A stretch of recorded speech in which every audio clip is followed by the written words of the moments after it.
नमस्कार दोस्तों, आज के समय में सबसे ज़्यादा धोखा और छल कपट है। ऐसे धोखेबाज और चतुर लोगों से सावधान रहना चाहिए। फौरेवी दिखावा करने वालों से दूर रहना चाहिए। हमें किसी पर भरोसा नहीं करना चाहिए। हमें पूरी तरह दूसरों की सलाह पर भी निर्भर नहीं रहना चाहिए, क्योंकि धीरे धीरे चतुर चालाक अपने फ़ायदे के लिए गलत निर्णय देते हैं, जिससे हमारी अच्छी खुशियों से भरी जिंदगी तबाह हो जाती है और हम गरीब और सुसाइड के रास्ते पर पहुंच जाते हैं। ऐसी ही एक कहानी है सेठ की।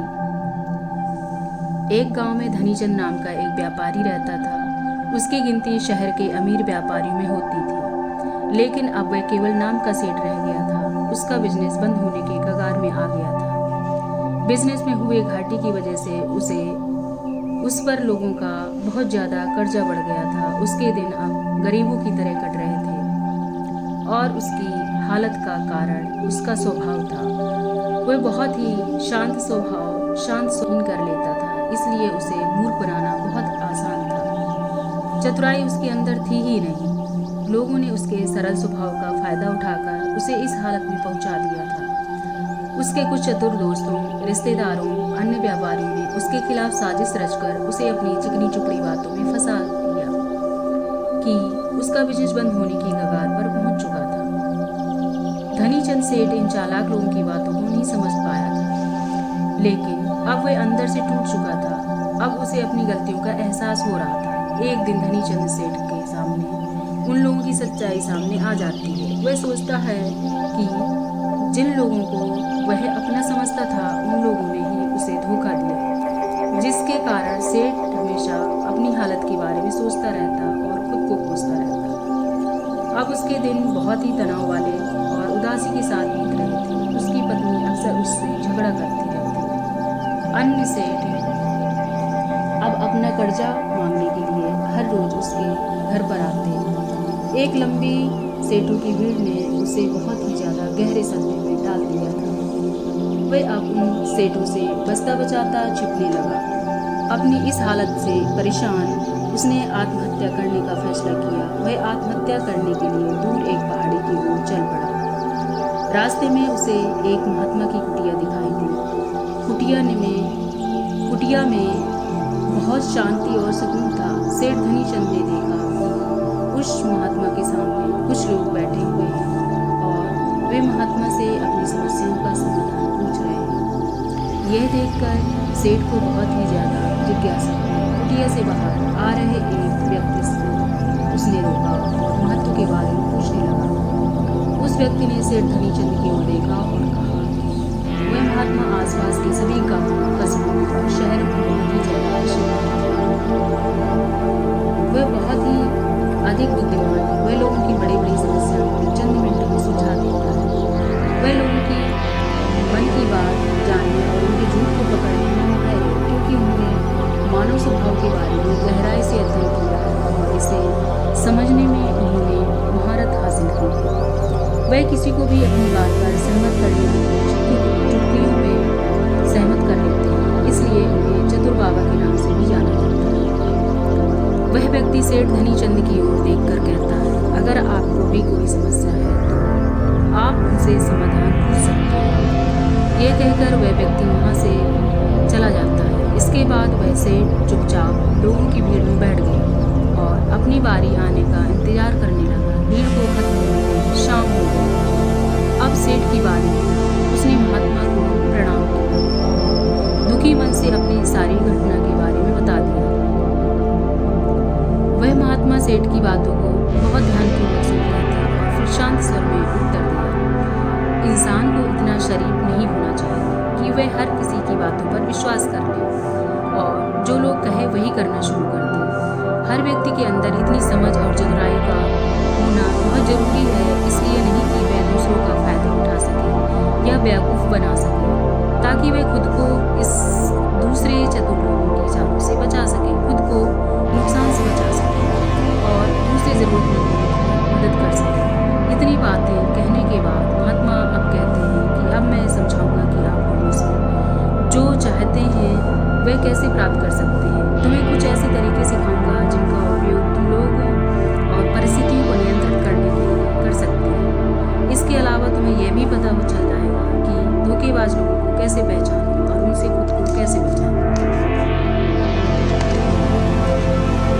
एक साधारण व्यक्ति कैसे समझदार और व्यक्ति बन जाता है।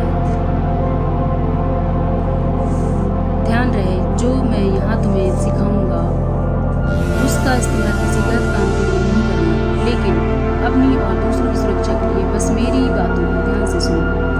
हम जिस दुनिया में रहते हैं वहाँ आपको कुछ लोग चतुर मिलेंगे जो अपनी आजीविका चलाने के लिए भोले वाले लोगों का इस्तेमाल करते हैं। अब आप इन लोगों को कैसे पहचानते हैं? जो अधिक बातें समझते हैं, आपको उन लोगों पर ध्यान देना चाहिए, क्योंकि ये लोग विश्वास की कमी को पूरा करने के लिए बहुत सारे शब्दों का इस्तेमाल करते हैं।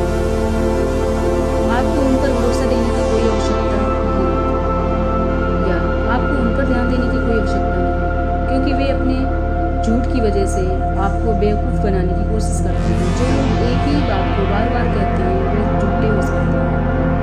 ऐसे लोगों के कई उदाहरण हैं, ताकि आप उनकी चिकनी चुपड़ी बातों पर भरोसा न कर सकें। जिस व्यक्ति से आप बात कर रहे हैं उससे जानने का असली तरीका यह है कि आपको जो कुछ भी कहते हैं एक बार दोबारा मत सुनो। जिस तरह से वह अपनी कहानी सुनाते हैं उससे आपको पता चल जाएगा कि वह सही है या नहीं। दूसरी बात, यदि आप किसी ऐसे व्यक्ति को जानते हैं जो दूसरों से झूठ बोलता है तो आप उस पर कभी भी भरोसा न करें, क्योंकि जो व्यक्ति दूसरों से झूठ बोलता है वह निश्चित रूप से आपसे भी झूठ बोलेगा। साथ ही आपको ऐसे लोगों से सावधान रहना चाहिए जो दावा करते हैं कि उनके पास पहले बहुत पैसा था जो अब डूब गया है, जिससे पता चलता है कि जिससे आप बात कर रहे हैं वह झूठ बोल रहा है। हाँ, ऐसा हो सकता है कि एक बार उसके पास पैसा था लेकिन अब वह दिवालिया हो चुका है।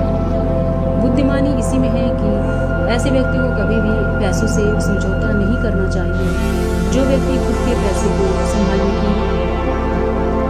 संभालने में कमज़ोर हो सकता है, उस व्यक्ति से सलाह लेना बुद्धिमानी नहीं। आपको ऐसे अयोग्य लोगों से भी सावधान रहने की आवश्यकता है, क्योंकि कोई व्यक्ति महत्वपूर्ण चीज़ों की देखभाल करने में सक्षम नहीं है तो ऐसे लोग अपने बिजनेस या काम को संभाल नहीं सकते।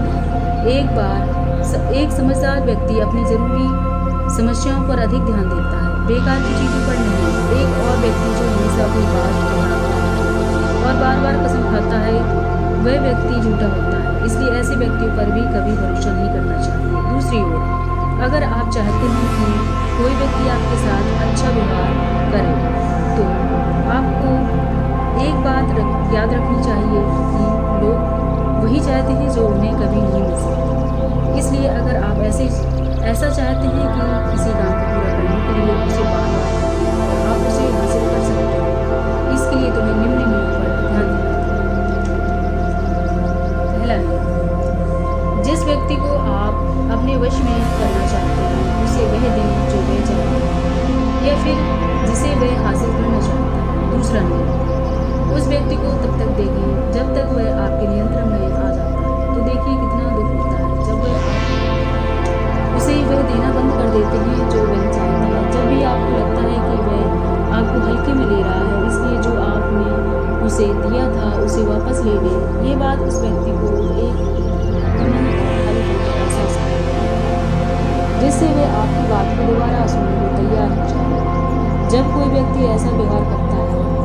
तीसरा नियम, जब कोई व्यक्ति ऐसा व्यवहार करता है जैसे कि वह सब कुछ जानता है तो निश्चित रूप से आप एक ऐसा व्यक्ति से जिसमें बुद्धि की कमी है। सच तो यह है कि जो व्यक्ति ये मानता है कि वह कुछ नहीं जानता वह अंततः सबसे बुद्धिमान होता है। यदि आप अपने आसपास के लोगों और परिस्थितियों पर या स्थितियों पर नियंत्रण रखना चाहते हैं तो सबसे अच्छा विनम्र और नम्र रहें। इससे पता चलता है कि आप बाहर के लोगों में झगड़ा नहीं करना चाहते। अपनी शारीरिक भाषा को विनम्र रखें। एक बार जब लोगों को पता चल जाए कि आप बहुत कुछ जानते हैं, आपकी सफलता और विफलता का उपयोग आपके विरुद्ध किया जाएगा। आपकी सफलता पर लोग आपसे नफरत करने लगेंगे और जब आप लोगों के सामने ये दिखाते हैं कि आप सब कुछ जानते हैं तो लोगों को समझाने की तकनीक अधूरी रह जाती है। लोग आप पर उनका उपयोग करने का आरोप लगा सकते हैं और वे आपको अपनी आगे बढ़ने और मना कर देंगे। लोग हमारे निर्दोष अज्ञानी विनम्र होने के कारण हम पर संदेह नहीं करते कि हम उनसे काम ले रहे हैं। जो व्यक्ति अपनी भावनाओं और जज्बातों को छुपा वह दूसरे लोगों को आसानी से अपने वश में कर सकता है। जब लोगों को लगेगा कि आप विनम्र और झगड़ालू स्वभाव के नहीं हैं, तो वे आगे आकर आपकी मदद करना चाहेंगे और शायद तब वे आपको अपने बारे में जानकारी देंगे, जिसका उपयोग आप उन्हें नियंत्रण करने के लिए कर सकते हैं।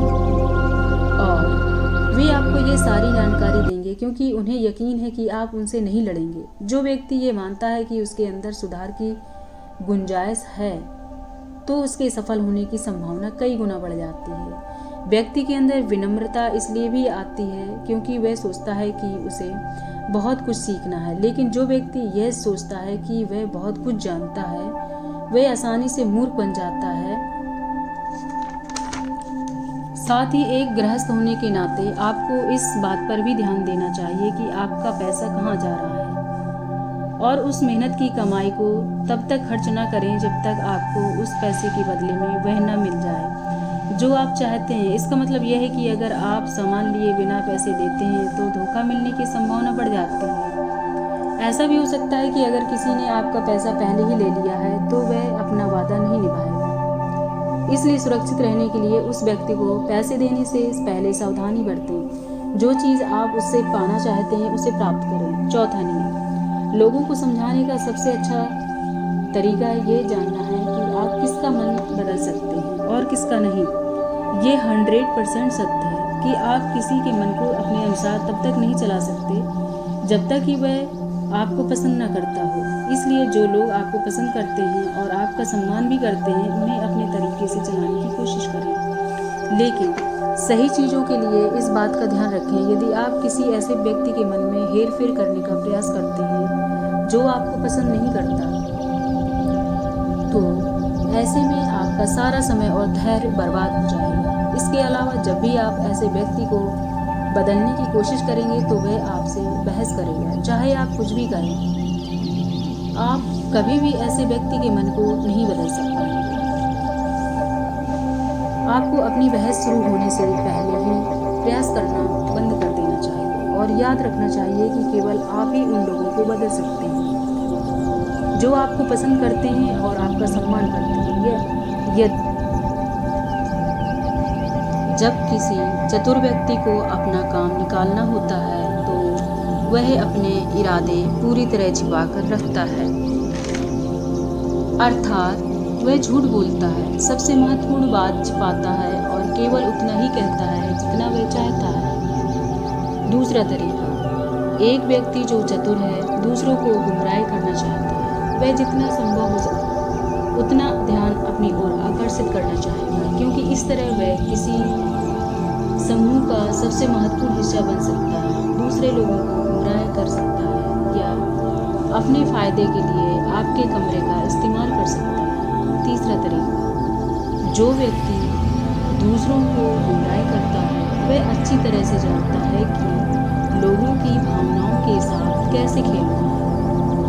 वह अलग अलग मौक़ों पर अपने लाभ के अनुसार अलग अलग भावनाएं व्यक्त करता है, लेकिन केवल दिखावा करने के लिए। कभी कभी वह बहुत क्रोधित होगा, कभी कभी वह बहुत विनम्र होगा, कभी कभी वह बहुत मिलनसार होगा और कभी कभी वह बहुत उदास होगा। जिस व्यक्ति से उसका काम निकलेगा वह उसके साथ वैसा ही व्यवहार करना शुरू कर देता है। चौथा तरीका, धोखेबाज व्यक्ति सिर्फ अपने लिए सभी की सहानुभूति पाने की कोशिश करता है। सभी उसे सबसे गरीब समझते हैं और उसे इस बात से कोई फर्क नहीं पड़ता कि आपकी समस्या कितनी बड़ी है। आपको हमेशा यह महसूस कराएगा कि उसकी समस्या आपसे बड़ी है और वह आपसे ज़्यादा परेशान है। इसलिए आपको उस पर दया करनी चाहिए और उसकी मदद करनी चाहिए।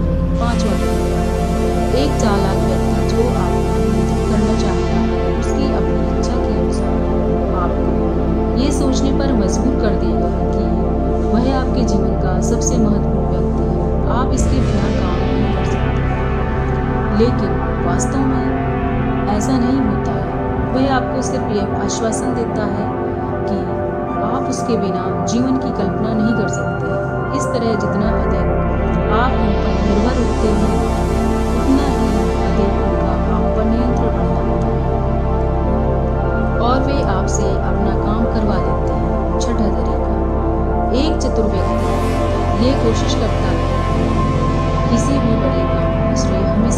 को ही मिले।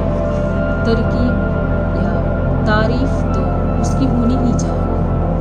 कोई कुछ भी करे लेकिन तारीफ सिर्फ उसके लिए है, इसलिए वे ज़्यादा से ज़्यादा लोगों का ध्यान अपनी ओर आकर्षित करना चाहते हैं। अधिक से अधिक लोगों को अपने साथ जोड़ने के लिए चतुर लोग अक्सर सबसे पहले दूसरों को सौंप देते हैं, आसान काम अपने पास रख लेते हैं, लेकिन सारे काम का श्रेय खुद लेने की कोशिश करते हैं। सातवां तरीका, एक धोखेबाज आपका सबसे अच्छा दोस्त बनेगा, दिखावा करेगा। वह दिखाएगा कि आपका उससे बेहतर दोस्त नहीं हो सकता। इस तरह से आपके सभी रहस्य जानने की कोशिश करेगा और गलत समय पर वह उनका उपयोग करके आपके खिलाफ करेगा। इसलिए अपने रहस्य बताने से पहले 10 बार सोचें, क्योंकि दुनिया में सबसे खतरनाक चीज़ एक धोखेबाज दोस्त है। इसलिए यह पहचानना सीखें कि कौन दोस्त है और कौन नहीं। आठवां तरीका, अधूरी जानकारी दें। एक धोखेबाज व्यक्ति आपको केवल उतनी ही जानकारी देगा जितनी वे आपसे जानना चाहता है। कारण, क्योंकि वह चाहता है कि आप सिर्फ ये बातें जानें। वह कभी भी आपके साथ पूरी बातें साझा नहीं करेगा। वह सबसे महत्वपूर्ण चीज़ें छिपाएगा ताकि समय आने पर वह उनका उपयोग कर सके और सारा श्रेय ले ले या अपना काम पूरा करवा सके। नौवां तरीका, एक चतुर व्यक्ति कभी भी अपनी बात पर काम नहीं करेगा।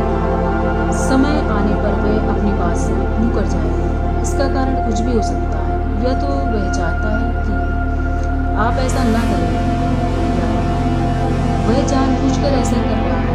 यह उसकी इच्छा पर निर्भर करता है। 10वां तरीका, वे ऐसा दिखावा करते हैं जैसे उन्हें कुछ भी पता नहीं। वे सबसे निर्दोष हैं, हालांकि उन्हें उस समय उस घटना के बारे में सब कुछ पता है, लेकिन फिर भी वे आपके मुंह से सब कुछ सुनना चाहेंगे, क्योंकि फल या कल को अगर उनके मुंह से कुछ ऐसी बात निकल गई जो नहीं करनी चाहिए, वह आपका नाम ले सकते हैं कि उसने मुझे बताया था। वे निर्दोष बने रहे ताकि वे अपनी जिम्मेदारी से बच सकें। जितना उन्हें मिल सकता था उसे अधिक काम की आवश्यकता है। वे जानबूझकर ऐसा करते हैं ताकि कोई उन पर ध्यान न दे, वे महान चीज़ों से बच सकें। 11वां तरीका, दूसरों पर उंगली उठाना या दोष देना। एक चतुर व्यक्ति हमेशा अपने हाथ खाली रखना चाहेगा, अर्थात उसे कड़ी मेहनत या अधिक जिम्मेदारी नहीं निभानी पड़ेगी। इसलिए वे दूसरों पर उंगली उठाकर या दूसरों पर उंगली उठाकर कि मुझे ये काम ठीक से नहीं आता, वे इस बात को भली भांति जानते हैं। दूसरी स्थिति ये आती है कि कहीं ना कहीं उनकी पोल खुल जाती है या इज्जत सामने फिर भी गलती का दोष दूसरों पर डाल देते हैं। 12वां तरीका, एक धोखेबाज हमेशा झूठी तारीफ करेगा। वह केवल वही कहेगा जो दूसरा व्यक्ति उससे सुनना चाहता है, और वह ऐसा तब करेगा जब तक उसका काम पूरा न हो जाए। इसके बाद वह लोगों के सामने उस व्यक्ति की आलोचना करेगा और उसकी कमी को पूरा या उसकी कमी को दूसरे लोगों के सामने जाहिर करेगा। 13वां और आखिरी तरीका, बताते हुए महात्मा बुद्ध कहते हैं कि ऐसा व्यक्ति जो अपने फैसले को नियंत्रण करने की कोशिश करता है, सबसे पहले एक धोखेबाज और चालाक व्यक्ति बनने की कोशिश करेगा और आपका सबसे अच्छा दोस्त और शुभचिंतक। उसके बाद जब उसे विश्वास हो जाएगा कि आपने उस पर आँख मूंद कर भरोसा करना शुरू कर दिया, तो वह आपके फैसले को खुद लेने की कोशिश करेगा। वह आपको ये महसूस कराएगा कि उसने आपके लिए जो फैसले लिए हैं उससे आपको फ़ायदा होगा। चतुर व्यक्ति को फ़ायदा होने वाला है, तो ये थे वो तरीके जिनसे आप अपनी बात मनवाने के लिए इस्तेमाल कर सकते हैं और चतुर और धोखेबाज की पहचान कर सकते हैं। इन तरीकों का पालन करके आप उन सभी लोगों से बच सकते हैं। धनीचंद सेठ को सभी प्रश्नों के उत्तर मिल गए। धनीचंद ने महात्मा बुद्ध को उनके बहुमूल्य जानकारी देने के लिए धन्यवाद प्रकट और अपने घर वापस लौट आए। इसके बाद धनीचंद सेठ ने बहुत मेहनत की और इस कहानी बताए गए नियमों का पालन किया। इसके बाद वह फिर से एक अच्छा व्यापारी बन गया। दोस्तों, आज की कहानी से आपने क्या सीखा कमेंट्स में जरूर बताएं। उम्मीद करती हूँ इस कहानी से आपको बहुत कुछ सीखने को मिला। चैनल पर आप नए हो तो चैनल को सब्सक्राइब, लाइक और शेयर करें। धन्यवाद।